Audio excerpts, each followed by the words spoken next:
49वां प्रकरण उधमपुर प्रवेश। बाबा अमरनाथ की यात्रा में लगभग 15 दिन इकट्ठे रहने के पश्चात सती मां और गुरुदेव अलग अलग चल दिए अपने अपने गंतव्य की ओर। गुरुदेव श्रीनगर में श्री राधा कृष्ण मंदिर में कुछ समय रुके। वहां के पंडितों को संदेश दिया कि जो कुछ वेद में निहित है वही सरल भाषा में तुलसीकृत रामायण में भी वर्णित है। वहां वेद मंत्रों की व्याख्या आप रामायण की चौपाइयों के आधार पर करते। श्रीनगर के पंडित इससे हतप्रभ हो आपको घेरे रहते, छोड़ते ही ना, परंतु अवधूत श्री फिर चल पड़े अपनी मौज में और जा पहुंचे उधमपुर निज कर्मयोग की मुख्यतम स्थलियों में से एक में। सन 1963 अगस्त का महीना था। यात्री अमरनाथ की यात्रा से आते जाते उधमपुर भी ठहर जाते। आज जन्माष्टमी का पवित्र दिन था, अतः मंदिर सजे धजे थे। गलियां श्री कृष्ण लीला की झांकियों से सबको आकर्षित कर रही थी। खूब चहल पहल थी। उधमपुर में एक बद्रीमल रामचरण की सराय प्रसिद्ध थी। इस सराय के नीचे एक दुकान थी राज साइकिल वाले की। इस दुकान का मालिक मास्टर चुन्नीलाल धार्मिक प्रवृत्ति का व्यक्ति था। इस समय इनका बेटा राजेंद्र लाल पिता के साथ दुकान पर बैठा था। गुरुदेव अंतर्यामी थे, त्रिकालज्ञ थे, अतः निज जनों को पहचान सीधे बुला लेते थे या स्वयं भक्त के पास चले जाते थे। आपने दुकान पर जा बिना किसी परिचय, औपचारिकता या लाग लपेट के सीधे राजेंद्र लाल से पूछा, यहां कहीं सत्संग किया जा सकता है? राजेंद्र ने हतप्रद हो देखा कि 6 फुट के लगभग नग्न परंतु तेजस्वी साधु सामने खड़े हैं। इससे पहले कि वह कुछ समझे, पिता चुन्नीलाल बोले, हाँ हाँ बेटा, इन्हें गीता भवन ले जाओ। सायंकालीन 6:30 बजे का समय था।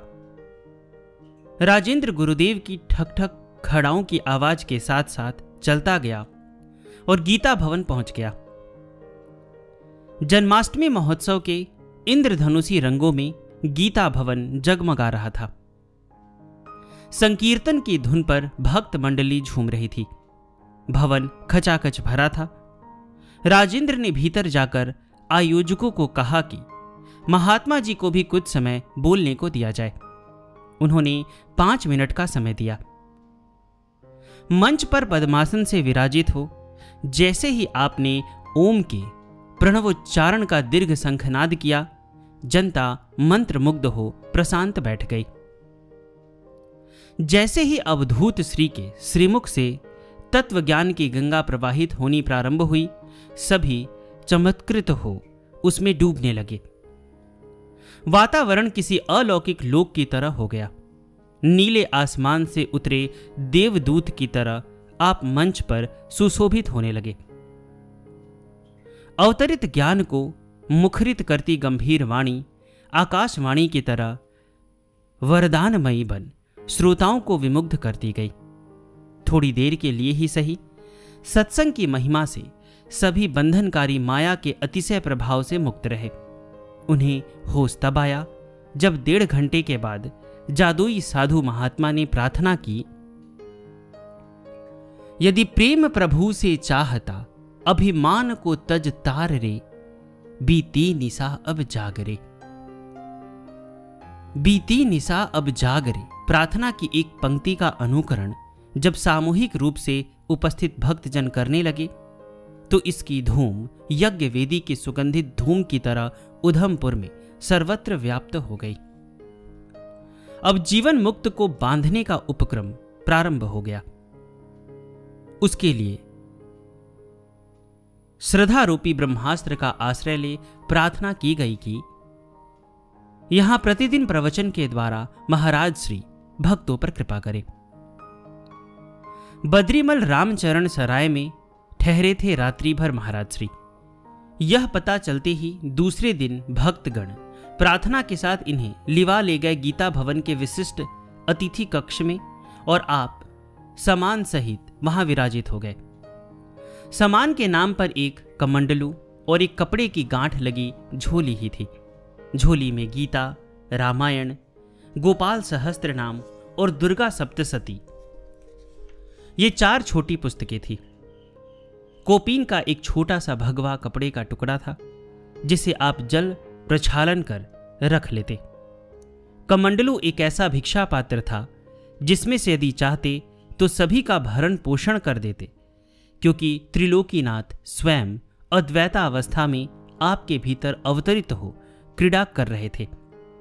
परंतु सत्यम च ऋतम च के स्वामी भगवान भी अपने बनाए नियमों का उल्लंघन भक्त के प्रेम के अतिरिक्त कभी भी नहीं करते। बलि तक से भिक्षा मांगने के लिए भिक्षुक बन गए थे बौने रूप में। हमारे वामन अवतार तो उनके अभिन्न स्वरूप, संत भगवंत कछु अंतर निरंतर नहीं, भगवत स्वरूप संत क्या उनसे कम होंगे? और इनकी अमित महिमा का बोध होने पर कौन अभागा होगा जो श्री चरण सेवा तथा सेवन से स्वयं को वंचित रखेगा। उधमपुर में यह गुरुदेव का प्रथम नहीं अपितु दूसरा प्रवचन था। इससे कुछ घंटे पूर्व पूज्यपाद उधमपुर के मिलिट्री कंटोनमेंट में फौजियों को प्रवचन देकर आए थे। हुआ यूं कि उधमपुर आते ही आप मिलिट्री कैंट के मुख्य द्वार पर पहुंच गए। अपनी मस्ती में मदहोश आपको शरीर की पूरी सुध न थी। गेट पर तैनात कमांडो गेट कीपर से आपने अभय स्वर में कहा, भीतर जाकर पूछो, क्या हम फौजियों को संबोधित कर सकते हैं? सम्मोहनीय व्यक्तित्व से सम्मोहित हुआ वह कमांडो बिना तर्क वितर्क के भीतर जा आज्ञा ले आया। पहले से ही जन्माष्टमी के उपलक्ष्य में भीतर विशाल आयोजन हो रहा था। आपने राष्ट्र रक्षण देव आराधना से किसी भी प्रकार कम नहीं है, इस विषय पर प्रवचन दिया। राष्ट्र पर हंसते खेलते प्राण न्यौछावर करने को आतुर इन देशभक्त वीर जवानों के जज्बे को स्तुत्य बताते हुए आपने कहा कि इन देशभक्त शहीदों को महायोगियों की सी ही सद्गति प्राप्त होती है। यह वेद प्रतिपादित सत्य है। इन शौर्य से दीप्त सेनानियों के भीतर धधकती मां भारती के उत्कट प्रेम की ज्वाला को आपने राष्ट्र आराधना हेतु प्रज्वलित अश्वमेध यज्ञाग्नि की संज्ञा दी, जिसके समक्ष समस्त देवगण भी नतमस्तक होते हैं। वीर जवानों की सिराओं में लहू के स्थान पर अमृत होता है, जो जहां भी बहता है उसे तीर्थ स्थान बना देता है। इस प्रकार राष्ट्र देव के अनन्य उपासकों को सलामी देते हुए उधमपुर में प्रवेश किया राष्ट्र प्रेमी गुरुदेव ने। संभवतः यह आकस्मिक नहीं था, क्योंकि लीला संवरण से पूर्व सन 2002 में भी आपने सर्वप्रथम इसी उधमपुर से ही राष्ट्रदेव रक्षण हेतु जन जागृति महाअभियान की विशाल यात्रा का प्रारंभ किया था। अखिल भारतीय संत समिति के वरिष्ठ संतों, भारत भर के शंकराचार्यों, मंडलेश्वरों, श्री महंतों की भगवा फौज के साथ इस महाअभियान का श्री गणेश उधमपुर से ही किया था और इसी यात्रा के दौरान लीला संवरण कर समाधिस्थ हो गए थे आप। एक महायोगी के लिए यदि परब्रह्म को साक्षात करना परम पुरुषार्थ है, तो विराट पुरुष के अंग राष्ट्र देव के लिए प्राणों को तुच्छ समझना भी उसका प्रथम कर्तव्य कर्म है। इसी संदेश को देते हुए आपने हजारों की संख्या में जन समूह के बीच राष्ट्र ध्वज और भगवा धर्म ध्वज को साथ साथ फहराया था। उस समय विभिन्न स्थानों पर आपने जो क्रांतिकारी प्रवचन दिए, उन्हें इकट्ठा करके जन जागृति महाअभियान नामक पठनीय पुस्तक भी छपी। उधमपुर में राजेंद्र जी, जिनसे प्रथम दृष्टया गुरुदेव उन्मुख हुए थे, वह स्वयं राष्ट्रीय स्वयंसेवक संघ के वरिष्ठ सदस्य थे। वह राष्ट्र ध्वज को ही गुरु मानते थे। कुछ दिन बाद उधमपुर में संघ का गुरु दक्षिणा महोत्सव मनाया गया। गुरुदेव ने इस अवसर पर राष्ट्र के पूर्ण होने के लिए तन मन धन से यथाशक्ति राष्ट्रदेव की आराधना का संकल्प लेने का आह्वान किया। गुरुदेव से राजेंद्र जी ने मंत्र दीक्षा भी ली। गुरुदेव ने लगभग 1 माह तक भक्तों की अथाह भीड़ को चमत्कृत किया। उस समय की एक घटना उल्लेखनीय है। इन श्रोताओं में से एक कौपीनधारी उच्च स्थिति के साधु भी प्रतिदिन आते थे। वह सिद्धावस्था में स्थित थे, परंतु योग साधना में व्यवधान आने से पागलवत घूमते रहते। यह रैना साधु थे। एक दिन एक गरीब भक्त ने इन्हें घर ले जाकर भोजन खिला दिया। यह सिद्ध साधु बोलते नहीं थे, मौन रहते थे। इन्होंने गरीब भक्त के घर के कोने में बैठकर टट्टी कर दी और चले आए। थोड़े दिनों बाद ही उस घर में लक्ष्मी बरसने लगी। कहते हैं सिद्ध साधु का सेवन जिस भाव से किया जाए वही मिल जाता है। जब कभी बाद में भी इन सिद्ध साधु को पता चलता कि बावरा जी महाराज आए हैं, तो सत्संग में जितनी देर तक प्रवचन होता चुपचाप एकटक देखते हुए सुनते रहते। उधमपुर से गुरुदेव जम्मू भी गए। जम्मू में श्री चरणों के भक्त लालचंद अग्रवाल ने आपकी खूब सेवा की। यहाँ भी श्री रघुनाथ मंदिर में प्रवचनों की धूम मची। यहीं स्वामी क्षमानंद श्री चरणों में प्रणत हुए और संन्यास्त पथ अपनाया। उधमपुर से भक्त मनसुखा कुछ दिन के लिए घर चला गया था, अब पुनः वापस आ गया। यहाँ से गुरुदेव वैष्णो देवी गए। बाण गंगा के पास कुछ दिन समाधिस्थ रहे।